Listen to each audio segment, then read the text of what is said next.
कालू, मैं सुबह से अंडे पर बैठे बैठे थक गई हूँ। अब तुम थोड़ी देर अंडे पर बैठो और मैं नदी से पानी पीकर आती हूँ। थोड़ी देर में आ भी जाना। तुम जब भी नदी पर जाती हो शाम को ही लौटती हो। मुझे भोजन लेने भी जाना है।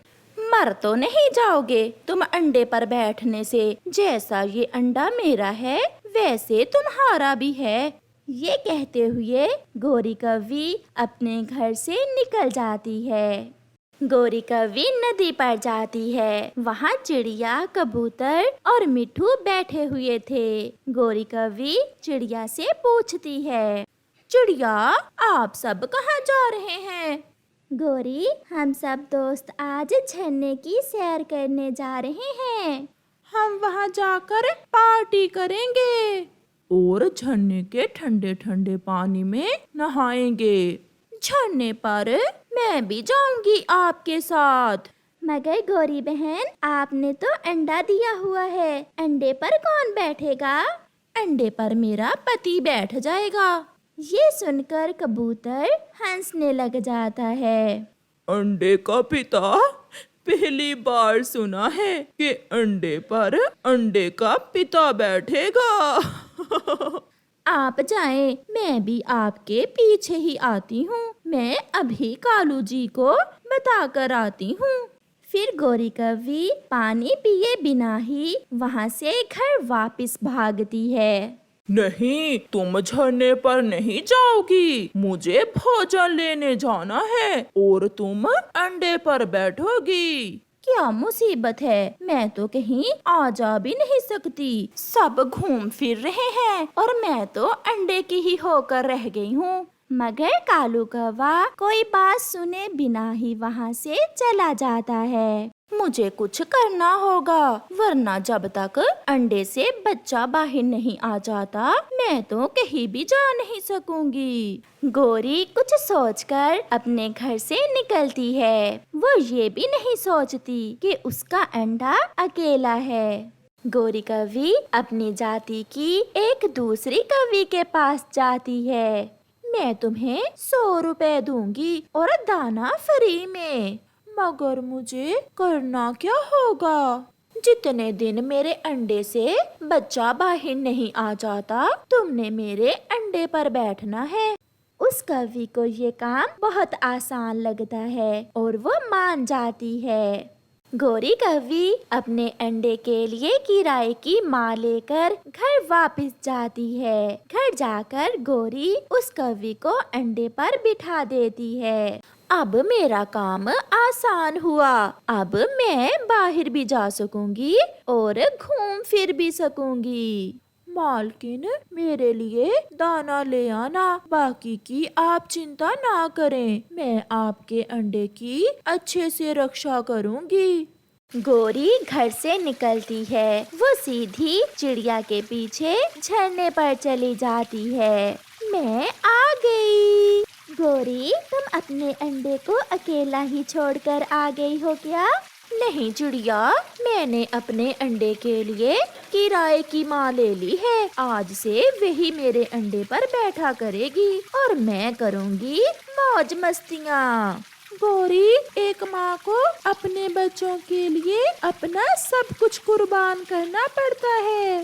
मिट्ठू, मैं उन माँओं में से नहीं हूँ। फिर गौरी सारा दिन झरने पर गुजारती है।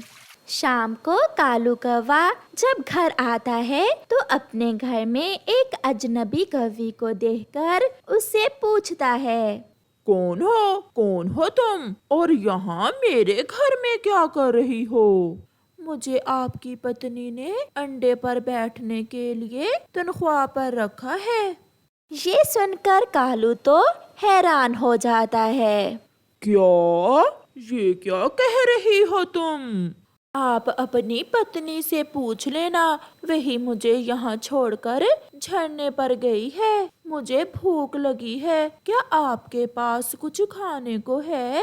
ये लो, ये 2 दाने हैं, आप खा लें। नहीं, एक मैं खा लेती हूँ और एक आप खा लें। आपकी पत्नी कह रही थी कि वो बाहर से भोजन खाकर ही आएगी।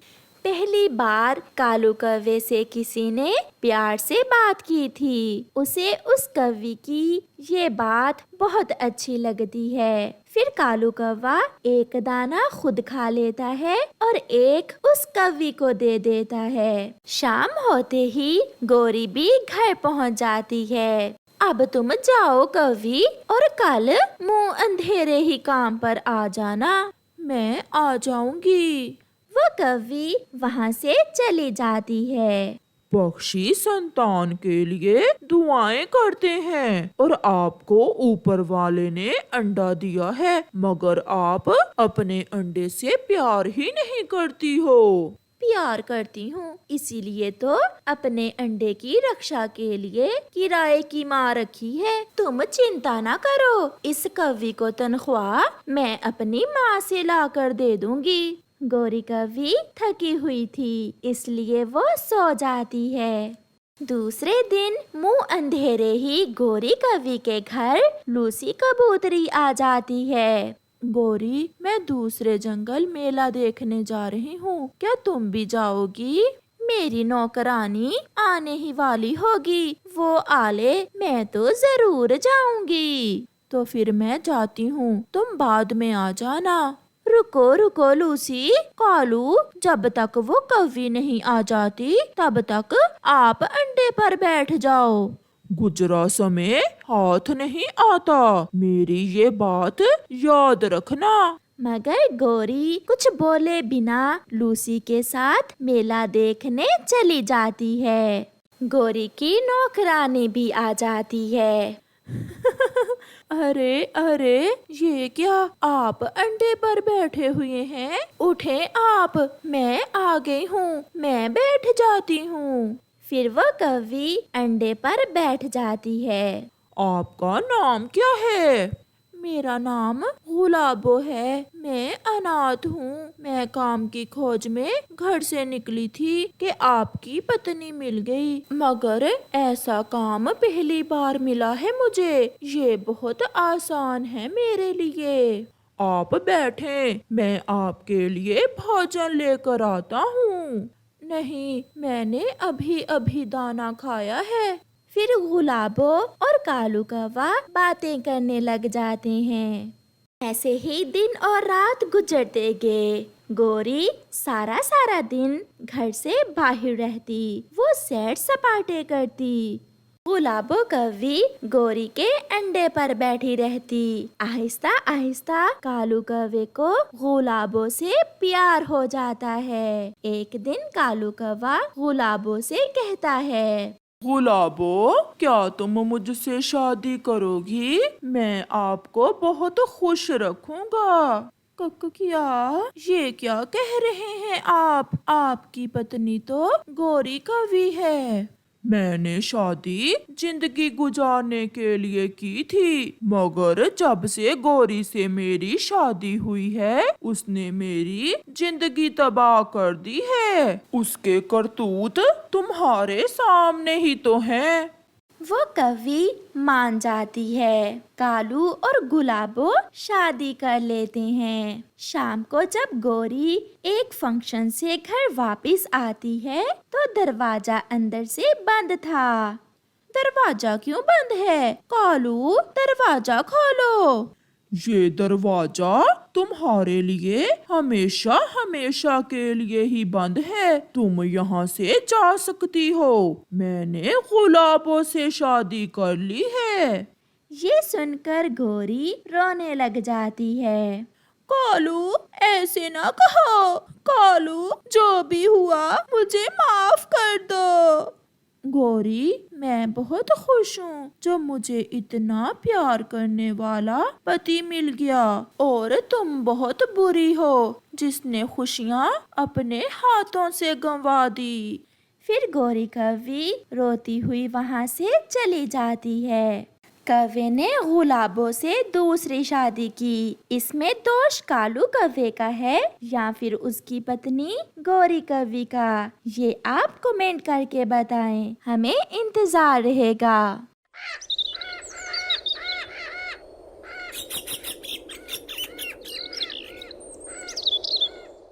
रानो चिड़िया की ऐसी कहानियाँ सुनने के लिए YouTube सर्च बार में रानो चिड़िया की कहानी लिखें या फिर ये बटन दबाकर बोलकर कहें रानो चिड़िया की कहानी।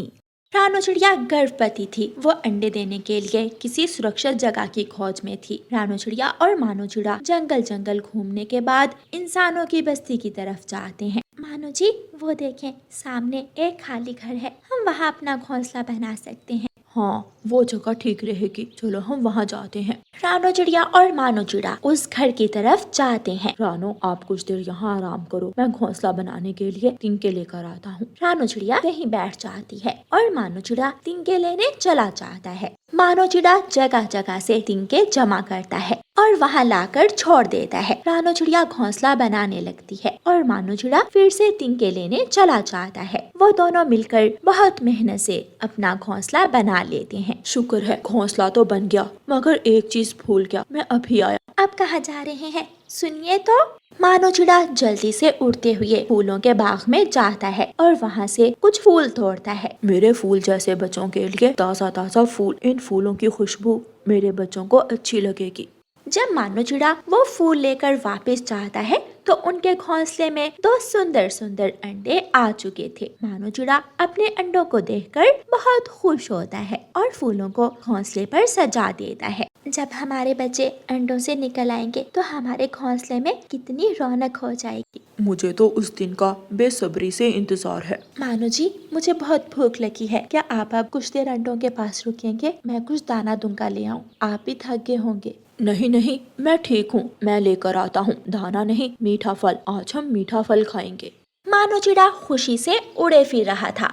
मानो चिड़ा जंगल जाता है और वहाँ से मीठे फल तोड़कर एक टोकरी में रखता है। मानो भाई, बहुत खुश नजर आ रहे हो, क्या बात है? हाँ कबूतर भाई, मैं बहुत खुश हूँ। मेरे घोंसले में 2 अंडे आए हैं। बहुत जल्द मैं तुम्हें अपने बच्चों से मिलवाऊंगा। फिर तो बधाई हो तुम्हें, ये तो सच में खुशी की बात है। मेरा कीकी भी छोटे छोटे बच्चों को देखकर बहुत खुश होता है। ऐसे कहते हुए कबूतर वहाँ से चला जाता है और मानो चिड़ा भी फल लेकर अपने घोंसले में आ जाता है। वो दोनों पति पत्नी मीठे फल खाते हैं। रात हो जाती है। रानो चिड़िया और मानो चिड़ा अपने बच्चों के सपने सजाते सजाते सो जाते हैं। सुबह हो जाती है। किसान और किसान की पत्नी घर आते हैं। आज तो मैं थक गई हूँ, सफर बहुत लंबा था। सफर तो सच में लंबा था, मगर बहुत मजा आया। राजू भी खुश हो गया। पापा, हम अगली बार फिर ऐसी जगह ही जाएंगे। ठीक है राजू बेटा, अब आप जाकर फ्रेश हो जाएं। ठीक है मम्मा। राजू अपने कमरे में चला जाता है। 2 दिन घर से बाहर क्या गए, घर की तो हालत ही खराब हो गई है, हर तरफ गंदगी पड़ी है। अभी अभी तो इतना लंबा सफर करके आई हो, थक जाओगी, अब कल कर लेना सफाई। आपको पता है मुझे गंदगी से बहुत नफरत है, मैं अपने घर में जरा सी भी मिट्टी बर्दाश्त नहीं कर सकती। किसान की पत्नी बहुत ज्यादा सफाई पसंद थी। वो सारे घर की सफाई करती है, झाड़ू लगाती है, डस्टिंग करती है। हो गई सफाई, अब सुकून से बैठूंगी। मानो जी, मुझे प्यास लगी है, चलें नदी से पानी पी कर आते हैं। रानो, नदी तो बहुत दूर है, यहाँ पास ही मैंने एक नलका देखा है, वो उधर सामने है, चलो हम वहाँ से पानी पी कर आते हैं। रानो चिड़िया और मानो चिड़ा दोनों उस नलके से पानी पीते हैं। ये तो बहुत अच्छा हो गया, मानो जी आप भी पानी पी ले। मानो चिड़ा भी पानी पीता है। मैंने अभी अभी सफाई की है, ये तिनके कहाँ से आ गए? किसान की पत्नी की नजर ऊपर जाती है जहाँ चिड़िया का घोंसला था। ये घोंसला यहाँ कैसे आया? भगवान, इस घोंसले को मत गिराना, इसमें चिड़िया के अंडे हैं। चिड़िया को यही जगह मिली थी अंडे देने के लिए, यहाँ से बदबू आएगी। अब आपको पता है मुझे गंदगी से बहुत नफरत है।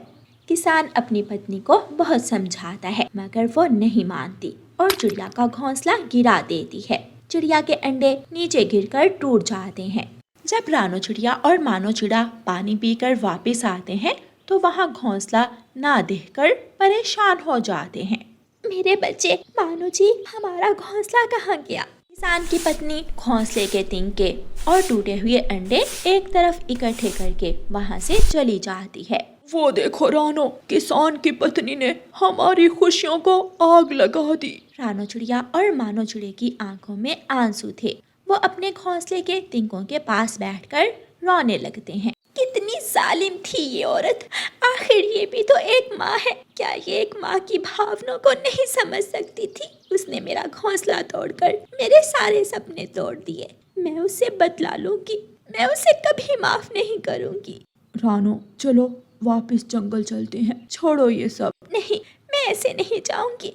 आज हमारे साथ ऐसा हुआ है, कल किसी और पक्षी के साथ होगा। मैं इसे सबक सिखा कर जाऊंगी। रानो चिड़िया अपने दोस्तों को साथ मिलाती है और सब पक्षी मिलकर हर रोज किसान की पत्नी के घर तिनके फेंक जाते हैं। मैंने अभी सफाई की थी, ये इतने सारे तिनके कहाँ से आ गए? किसान की पत्नी बार बार सफाई करती है और पक्षी फिर से तिनके लाकर वहाँ गिरा देते हैं। आहिस्ता आहिस्ता किसान के घर के हालात खराब होने लगे। आमदनी में कमी आ गई। किसान और उसकी पत्नी परेशान हो जाते हैं। ये तिनके तब तक खत्म नहीं होंगे जब तक तुम उस चिड़िया से माफी नहीं मांग लेती। हमारे हालात इसीलिए बुरे हो गए हैं क्योंकि हमने उन पक्षियों का दिल दुखाया, उनका घर तोड़ा, उनके अंडे तोड़े, इसलिए हमारा घर भी अब बिखरता जा रहा है। आप ठीक ही कहते हैं, मैंने बहुत गलत किया। मैं अपने किए पर शर्मिंदा हूँ। फिर अगले दिन जब पक्षी तिनके फेंकने आते हैं तो किसान की पत्नी उनसे माफी मांग लेती है। प्यारी चिड़िया, मुझे माफ कर दो, मैंने बहुत गलत किया।